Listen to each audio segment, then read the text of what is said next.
Hello, my dear brothers and sisters in Christ. ఈరోజు ఈ hope for today సందేశం వినడానికి మీరు ఆసక్తి చూపుతున్న స్థితిని బట్టి దేవునికి స్తోత్రాలు చెల్లిస్తున్నాను. దేవదేవుని దీవెనలు మీపై మెండుగా ఉండునుగాక.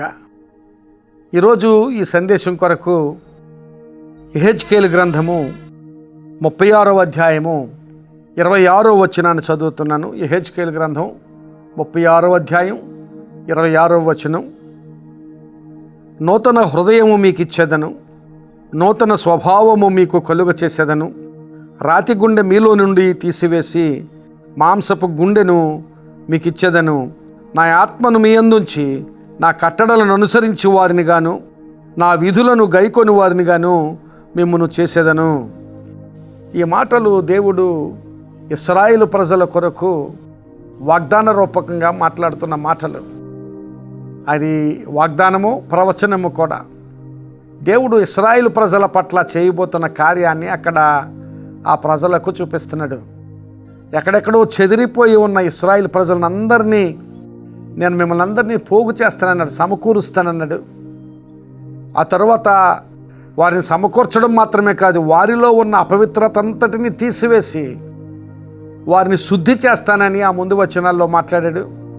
అంత మాత్రమే కాదు, మీలో నూతన హృదయాన్ని కలుగ చేస్తాను.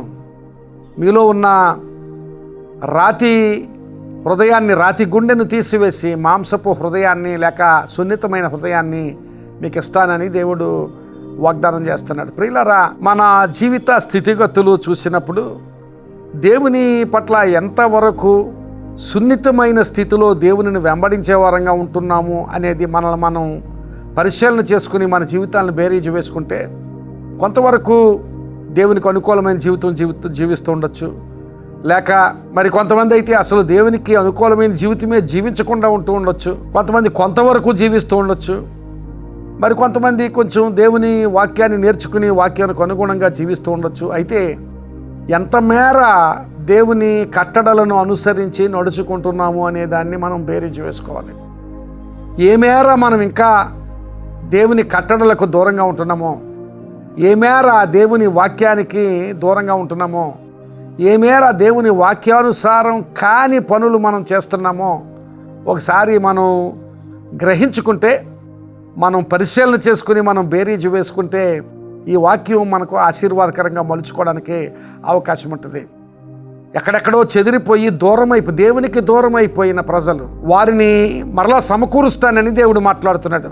నిన్ను కూడా దేవుడు తన కొరకు సమకూర్చుకోవాలని ఇష్టపడుతున్నాడు. దేవుడు తన దగ్గరికి చేర్చుకోవాలని ఇష్టపడుతున్నాడు. అలా చేర్చుకుని నీలో ఉన్న అపవిత్రత అంతటిని తీసివేసి, లేక దేవునికి పనికిరాని స్థితి అంతటిని తీసివేసి ఆయన నిన్ను శుద్ధి చేసి తన యొద్దకు చేర్చుకోవాలని, తన కుమారునిగా కుమార్తెగా చేర్చుకోవాలని ఆయన ఆశపడుతున్నాడు. అలాంటి ఆశతో నిన్ను సమకూరుస్తానని వాగ్దానం చేస్తున్నాడు. అంత మాత్రమే కాదు, నీలో నూతన హృదయము పుట్టించేదను. ఈరోజు నాకు అలాంటి నూతన హృదయం కావాలి, దేవుడు తన ఆత్మను నాలో ఉంచుతానని వాగ్దానం చేస్తున్నాడు.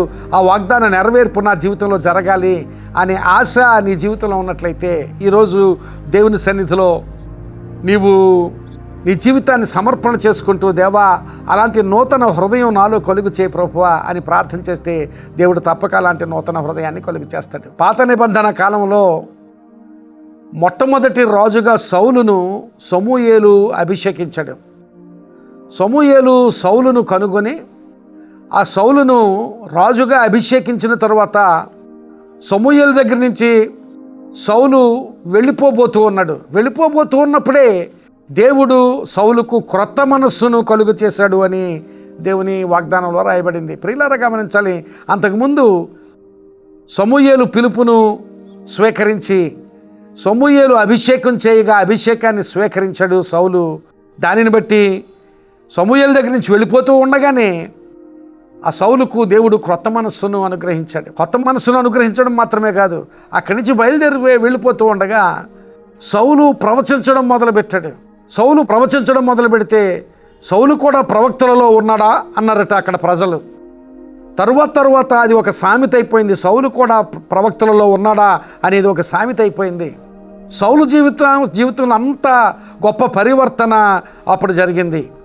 ఈ దినాన్ని నీ జీవితంలో అలాంటి పరివర్తన జరగాలంటే సమూయేలుకు సౌలు అప్పగించుకున్నట్లుగా నీ జీవితాన్ని దేవునికి అప్పగించుకున్నట్లయితే, సౌలుకు క్రొత్త మనసు కలుగు చేసినట్లుగా నీ జీవితంలో క్రొత్త మనసును, నూతన హృదయాన్ని కలుగు చేసి నూతనమైన వ్యక్తిగా దేవుడు మార్చడానికి ఇష్టపడుతున్నాడు. యేసుక్రీస్తు ప్రభువు అదే చెప్పాడు, ఒకడు క్రొత్తగా జన్మించితేనే కానీ అతడు పరలోక రాజ్యమును లేక దేవుని రాజ్యమును చూడలేడు అని చెప్పాడు. అలాగే పౌలు తన పత్రికలో కొరింథీయులకు రాసిన పత్రికలో చెప్తాడు, ఎవడైనా క్రీస్తు యేసునందున్న ఎడల వాడు నూతన సృష్టి అని పౌలు మాట్లాడాడు. అలాంటి నూతన సృష్టిగా మన జీవితాలు మార్చబడాలంటే, ఒకవేళ ఇంతకుముందే నేను రక్షించబడ్డాను, ఇంతకుముందే బాప్తిస్మం తీసుకున్నాను, ఇంతకుముందే నేను క్రైస్తవుడిగా బ్రతుకుతున్నాను, క్రైస్తవుడు అనే పేరు మాత్రమే కాదు, దేవుని కట్టడలను అనుసరించి దేవుని వాక్యానుసారమైన జీవితం జీవిస్తుంటే దేవునికి స్తోత్రం. ఒకవేళ ఏ విషయంలోనైనా ఇంకా దేవుని వాక్యానికి కొంచెం దూరంగా ఉన్నాను అని నీవు అనుకుంటే, దేవునికి నీవు అప్పగించుకుంటే నూతన హృదయము మీకు కలుగు చేస్తానని దేవుడు వాగ్దానం చేస్తున్నాడు. మాంసపు హృదయాన్ని నీకు కలుగు చేస్తాను, నీలో ఉన్న రాతి గుండెను లేక కఠినత్వాన్ని తీసివేసి, ఆ మెడవంచని స్థితిని తీసివేసి, నీవు దేవుని వాక్యానికి లోబడలేని స్థితిని తీసివేసి దేవుడు దేవుని వాక్యానికి లోబడే స్థితిని దయచేస్తాడు. అప్పటి నుంచి నీ జీవితం ఆశీర్వాదం. సమూయేలు సౌలును అభిషేకించాడు, సౌలుకు క్రొత్త మనసు వచ్చింది. అప్పటి నుంచి ఆ తర్వాత సౌలు ఆ దేశానికి రాజుగా నియమించబడ్డాడు, ఇశ్రాయేలు దేశానికి మొట్టమొదటి రాజుగా నియమించబడ్డాడు. అలాంటి మార్పు ఒక గొప్ప మార్పు.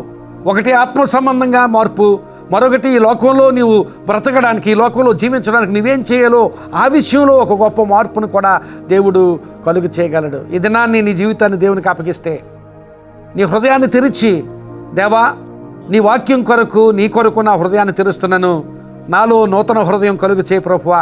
ఈ రాతి హృదయాన్ని తీసివేసి మాంసపు హృదయాన్ని కలుగు చేసి నువ్వు మాట్లాడుతున్న మాటల కొరకు, నీ కట్టడలను అనుసరించి నడుచుట కొరకు ఒక సున్నితమైన హృదయం, మాంసపు హృదయం అంటే సున్నితమైన హృదయం, అలాంటి సున్నితమైన హృదయం నాకు కలుగు చేయి ప్రభువా అని దేవుని సన్నిధిలో ప్రార్థన చేస్తే, నీకు నూతన హృదయం కలుగు చేయడానికి నీలో మాంసపు హృదయాన్నిచ్చి, సున్నితమైన హృదయాన్నిచ్చి, దేవుని కట్టడలను దేవుని వాక్యాన్ని అనుసరించి నడవగలిగేటట్లుగా దేవుడు నీ జీవితంలో గొప్ప మార్పును కలుగు చేయగలడు. అలాంటి మార్పును ఆహ్వానిస్తూ, అలాంటి మార్పు నాకు కావాలి అనే ఆశతో దేవుని ముందు నీ హృదయాన్ని తెరు, దేవునికి ప్రార్థన చేయి. తప్పక దేవుడు అలాంటి ఆశీర్వాదం నీకు ఇస్తాడు. అయితే ఆ ఆశ నీకు కావాలి, ఆ తపన నీకు కావాలి.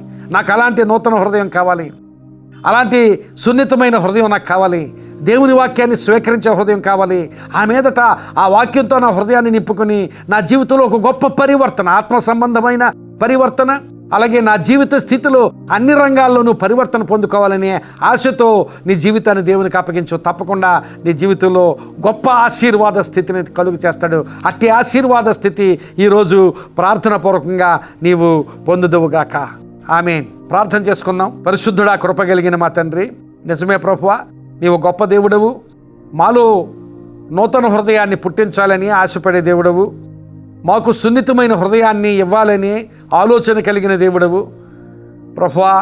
మా జీవితాలు ఇక్కడ ఈ మాటలు విన్న వారందరం కూడా ప్రభువా, ఈ జీవితాలు నీ వైపు తెరవబడి, హృదయాలు తెరవబడిన స్థితిలో నీకు ఈ బిడ్డలు, ఈ మాటలు విన్న బిడ్డలందరూ వారి జీవితాలు నీకు అప్పగించుకోగలిగే స్థితి, వారి జీవితాల్లో నూతనమైన హృదయము పొందుకోగలిగే స్థితి, సున్నితమైన హృదయం పొందుకోగలిగే స్థితి, నీ వాక్యమును నీ కట్టడలను అనుసరించి నడుచుకోగలిగే స్థితి దయచేసి, తద్వారా వారి జీవితాల్లో అన్ని రంగాల్లోనూ మార్పును, పరివర్తనను పొందుకుని ఆశీర్వదించబడగలిగే కృపను దయచేయమని ప్రార్థన చేస్తూ, అట్టి ఆశీర్వాదంతో ఈ బిడ్డలను నింపమని యేసు నామమున అడుగుచున్నాను తండ్రి. Amen. God bless you friends. May these words be a blessing in your life. ఈ సందేశం మీకు ఆశీర్వాదకరంగా ఉంటే ఈ వీడియోను మీ ఫ్రెండ్స్కి, మీకు తెలిసిన వారికి అందరికీ పంపించండి. వాళ్ళు విని ఆశీర్వదించబడితే దేవుడు దానిని బట్టి మిమ్మల్ని ఆశీర్వదిస్తాడు. God bless you.